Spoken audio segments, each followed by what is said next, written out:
খালেদা জিয়ার জীবনী গ্রন্থ তার হাতে তুলে দিলেন মির্জা ফখরুল।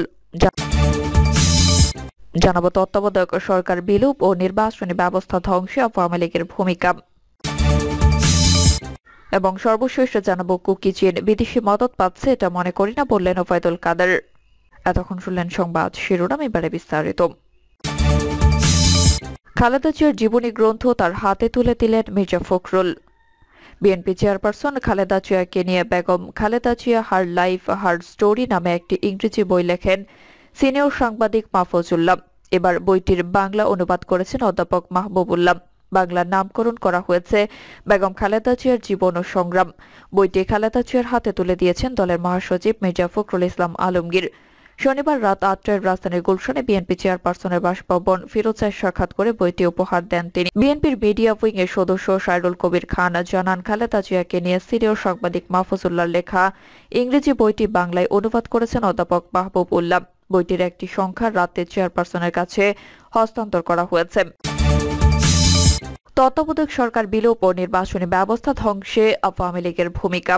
বাংলাদেশের দ্বাদশ জাতীয় সংসদ নির্বাচনের ৬ মাস পর প্রকাশিত কেন্দ্র ভিত্তিক ফলাফলে অস্বাভাবিক ভোট পড়ার চিত্র উঠে এসেছিল। ফলাফল পর্যালোচনা করে দেখা যায় কমপক্ষে ১৯৭টি কেন্দ্রে ১০০% ভোট পড়েছে, আর অন্তত ১,৮৮৯টি কেন্দ্রে ভোট পড়েছে ৯৫% থেকে ৯৯.৯৯%, যা এক প্রকার সম্ভব নয় বাংলাদেশের প্রেক্ষাপটে। জাল ভোট আর কারচুপির প্রমাণ এই পরিসংখ্যানই মূলত দ্বাদশ জাতীয় সংসদ নির্বাচনে বাংলাদেশের নির্বাচন ব্যবস্থাকে গলা টিপে হত্যা করেছে। বাংলাদেশের দ্বাদশ জাতীয় সংসদ নির্বাচনের ৬ মাস পর প্রকাশিত কেন্দ্র ভিত্তিক ফলাফলে অস্বাভাবিক ভোট পড়ার চিত্র উঠে এসেছিল। ফলাফল পর্যালোচনা করে দেখা যায় কমপক্ষে ১৯৭টি কেন্দ্রে ১০০% ভোট পড়েছে, আর অন্তত ১,৮৮৯টি কেন্দ্রে ভোট পড়েছে ৯৫ থেকে ৯৯.৯৯%, যা এক প্রকার সম্ভব নয় বাংলাদেশের প্রেক্ষাপটে। জাল ভোট আর কারচুপির প্রমাণ এই পরিসংখ্যানই মূলত দ্বাদশ জাতীয় সংসদ নির্বাচনে বাংলাদেশের নির্বাচন ব্যবস্থাকে গলা টিপে হত্যা করেছে, আর এই গলা টিপে ধরা হাত দুটি আওয়ামী লীগের। এবার আবার দেশের ৫০ বছরের ইতিহাসে প্রথমবারের মতো নির্বাচন কমিশন গঠনের আইন সম্প্রতি সংসদে পাশ করা হয়েছে। অনেক আগে থেকে বিভিন্ন রাজনৈতিক দল এই আইনের দাবি করে আসলেও এতদিন তার পক্ষে আওয়ামী লীগ সরকারের অবস্থান দৃশ্যমান ছিল না। অনেকটা আকস্মিকভাবে আইনটি প্রণয়ন করা হলে সরকারের অবস্থান এবং এমনকি এই আইন নিয়ে বিতর্ক সৃষ্টি হয়েছে। নির্বাচন নিয়ে বাংলাদেশে বিতর্ক বেশ পুরনো, এর পাশাপাশি বিতর্কিত বর্তমান নির্বাচন কমিশনও। তবে এই সময় যখন তার মেয়াদ শেষ হচ্ছে, তখন নতুন করে প্রশ্ন উঠেছে কোন দলীয় সরকারের অধীনে বাংলাদেশে সুষ্ঠু এবং নিরপেক্ষ নির্বাচনের আয়োজন করা আদৌ সম্ভব কিনা। এই বিতর্ক আরো উস্কে দিয়েছে। আইনের অধীনে নতুন নির্বাচন কমিশন গঠনের এই উদ্যোগ বিরোধী দল বিএনপি সহ কয়েকটি দল বলছে, নির্বাচন কমিশন যেভাবে বা যাদের দিয়েই গঠন করা হোক, সরকারের যদি দল নিরপেক্ষ না হয় তাতে কোনো লাভ হবে না। আওয়ামী লীগ যেভাবে নির্বাচনকে কাগজে কলমে আটকে দিল, বামপন্থী একটি দল কমিউনিস্ট পার্টির সভাপতি মুজাহিদুল ইসলাম সেলিম বলেছেন, টানা ৩ মেয়াদে ক্ষমতায় থেকে আওয়ামী লীগ সরকার রাষ্ট্রযন্ত্রগুলোর উপর ভর করে কর্তৃত্ববাদী হয়ে উঠেছে। এখন রাষ্ট্রযন্ত্রের সুবিধাভোগী অংশই সুষ্ঠু নির্বাচনের বড় বাধা বলে তিনি মনে করেন।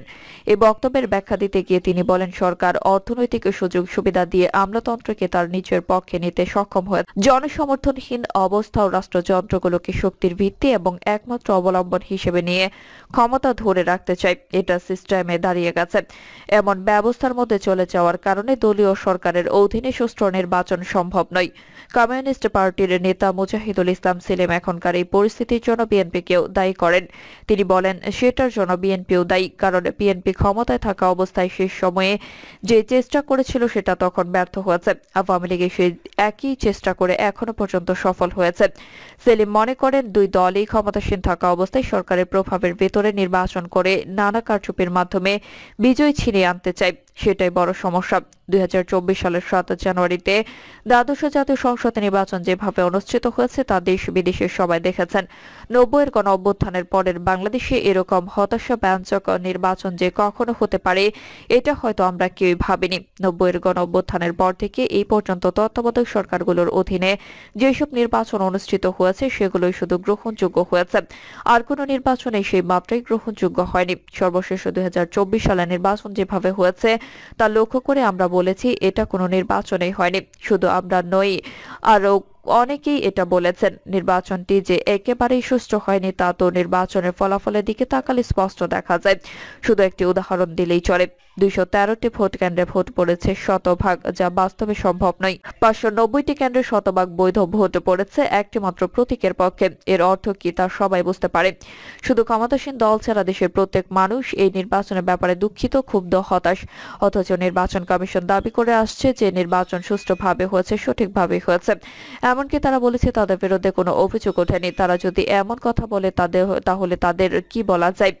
সুষ্ঠু নির্বাচন করার জন্য নির্বাচন কমিশনকে ব্যাপক ক্ষমতা দেওয়া আছে সংশ্লিষ্ট আইনে। নির্বাচনের সময় প্রশাসন এবং আইন শৃঙ্খলা রক্ষাকারী বাহিনীর উপর নির্বাচন কমিশনের নিয়ন্ত্রণ থাকার বিধান রয়েছে। রাজনৈতিক দলগুলোর সর্বাত্মক সহযোগিতা করার কথা বলা আছে, কিন্তু দলীয় সরকারের অধীনে বা দলীয় সরকারের সময়ে কমিশনের ক্ষমতা কাগজে কলমেই রয়ে যায় বলে অভিযোগ রয়েছে। সেনা সমর্থিত তত্ত্বাবধায়ক সরকারের সময় গঠিত নির্বাচন কমিশনে কমিশনার ছিলেন অবসরপ্রাপ্ত ব্রিগেডিয়ার জেনারেল সাখাওয়াত হোসেন। তিনি বলেন, রাজনৈতিক সরকারের সময় গঠিত হয় দুর্বল নির্বাচন কমিশন, সে কারণে নির্বাচন কমিশনও ভূমিকা রাখতে পারে না বলে তিনি মনে করেন। বাংলাদেশের ক্ষমতাসীনরা যে সবকিছুর উপর এককভাবে কর্তৃত্ব প্রতিষ্ঠা করে থাকে, আমাদের মতো দেশে যেখানে সরকার অত্যন্ত শক্তভাবে সবকিছু নিয়ন্ত্রণ করে, সেই জায়গায় যাদের দিয়ে নির্বাচন করানো হয় তারা কিন্তু সরকারি আমলা। সাখাওয়াত হোসেন বলেন, আইনে যাই থাকুক না কেন, নির্বাচন কমিশন দুর্বল চিত্তের হলে তাদের নিয়ন্ত্রণ করা খুবই কঠিন এবং দলীয় সরকারের অধীনে সেরকম ডাইনামিক নির্বাচন কমিশন পাওয়াও যায় না। এ পর্যন্ত আমাদের ইতিহাস তাই বলে। এ পর্যন্ত 12টি নির্বাচন কমিশন হয়েছে, এর মধ্যে 4টি নির্বাচন কমিশন মোটামুটি ভালো নির্বাচন দিয়ে গেছে। এই কমিশনগুলো নিয়োগ করেছিল নিরপেক্ষ সরকার। এখন সেই তুলনায় দেখা হলে দলীয় সরকারের সময় সেরকম শক্ত লোককে নির্বাচন কমিশনে নিয়োগ করা হয়নি। সামরিক শাসক জেনারেল এরশাদের পতনের পর প্রথম তত্ত্বাবধায়ক সরকারের অধীনে নির্বাচন হয়েছিল 1991 সালে। অবাধ সুষ্ঠু নির্বাচন করা নিয়ে দীর্ঘদিনের বিতর্ক এবং আওয়ামী লীগ সহ বিভিন্ন দলের আন্দোলনের মুখে সংবিধানে সংশোধনী এনে তত্ত্বাবধায়ক সরকার ব্যবস্থা চালু করা হলে পরপর 3টি নির্বাচন হয়েছিল সেই ব্যবস্থায়।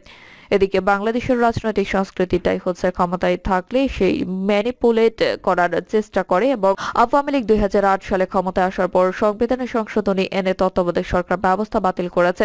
এরপর বিএনপি নেতৃত্বাধীন জোটের বর্জনের মুখে আওয়ামী লীগ সরকারের অধীনে 2014 সালে একতরফা নির্বাচন হয়েছিল।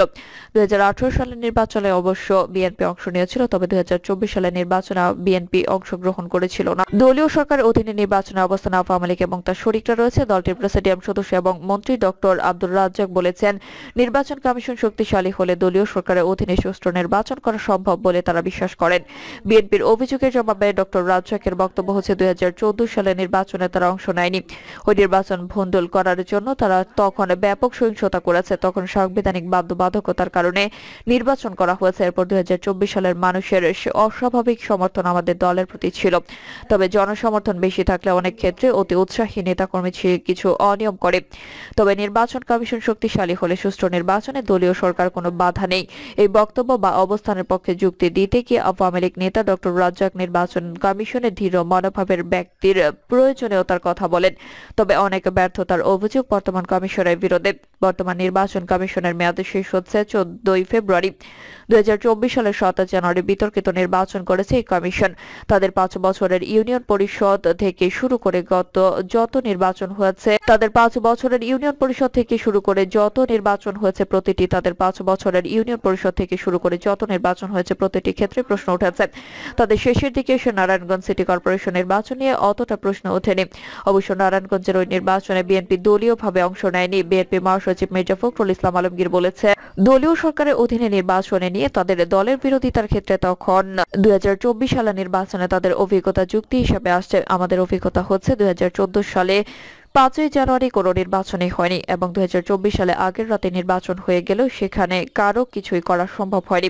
তিনি বলেন, স্থানীয় সরকার নির্বাচনগুলোতেও দেখেছেন যে কত প্রাণহানি হচ্ছে এবং সরকার এ ব্যাপারে কিছুই করছে না, বরং এই সিস্টেম কিভাবে নষ্ট হবে তারা সেই চেষ্টাই করেছে। নির্বাচনে ব্যবস্থা ও আস্থার সংকট। বিএনপি সহ বেশ কিছু দল যুক্তি দিচ্ছে যে নির্বাচন কমিশন গঠনের প্রক্রিয়া গুরুত্বপূর্ণ নয়। নির্বাচন কমিশন যাই হোক না কেন, সুষ্ঠু নির্বাচনের জন্য প্রয়োজন দল নিরপেক্ষ সরকার। সেই দাবিতে দীর্ঘদিন তত্ত্বাবধায়ক সরকারের অধীনে নির্বাচন চেয়ে আন্দোলন করে আসছে। সুশাসনের বিষয়ে কর্মরত ঢাকা বিশ্ববিদ্যালয়ের আইন বিভাগের অধ্যাপক শাহনাজ হুদা বলেন, বড় দলগুলোর কারণে নির্বাচনী ব্যবস্থা নিয়ে আস্থার যে সংকট হয়েছে, সেই পরিস্থিতিতে নির্বাচন কমিশন একা কিছুই করতে পারবে না। এই পরিস্থিতির দায় একক কোনো দল নয়, সব দলের উপরেই বর্তায় বলে তিনি মনে করেন। এটা কিন্তু একটা রাজনৈতিক দল নয়, প্রত্যেকটা দলই তাদের ক্ষমতা ধরে রাখার জন্য প্রত্যেকটা ইনস্টিটিউশনের রাজনীতিকরণ করেছে। এটার যে কি প্রভাব ফেলছে মানুষের উপর, তাদের এখন কোনো কিছুর উপর বিশ্বাস নাই। নির্বাচন কমিশন তো একা কিছু করতে পারবে না, এখানে আইন শৃঙ্খলা রক্ষাকারী বাহিনী সহ অনেকে জড়িত, কিন্তু তাদের সকলের মধ্যে বিশ্বাস নাই। বাংলাদেশের ক্ষমতা যেভাবে কেন্দ্রীভূত হয়ে যায়, সেটিকে সুষ্ঠু নির্বাচনের ক্ষেত্রে অন্যতম একটি বাধা হিসেবে দেখেন অধ্যাপক শাহনাজ হুদা। তিনি বলেন, ক্ষমতাটা এমন ভাবে তারা প্রয়োগ করে যে ক্ষমতায় না থাকলে তাদের উপর বিপদ আসতে পারে। এই একটা ধারণা থাকার ফলে তারা ক্ষমতা ছাড়তে রাজি থাকে না। বাংলাদেশে একবারই সুষ্ঠুভাবে ক্ষমতা হস্তান্তর হয়েছিল বলা যায়। আওয়ামী লীগ সরকার 5 বছরের পূর্ণ মেয়াদে শেষ করে নির্বাচনের জন্য তত্ত্বাবধায়ক সরকারের কাছে ক্ষমতা হস্তান্তর করেছিল 2001 সালে। প্রিয় দর্শক, এই ছিল এখনকার সর্বশেষ সংবাদ। আপডেট সংবাদ পেতে চ্যানেলটি সাবস্ক্রাইব করে বেল আইকনটি ক্লিক করে রাখুন।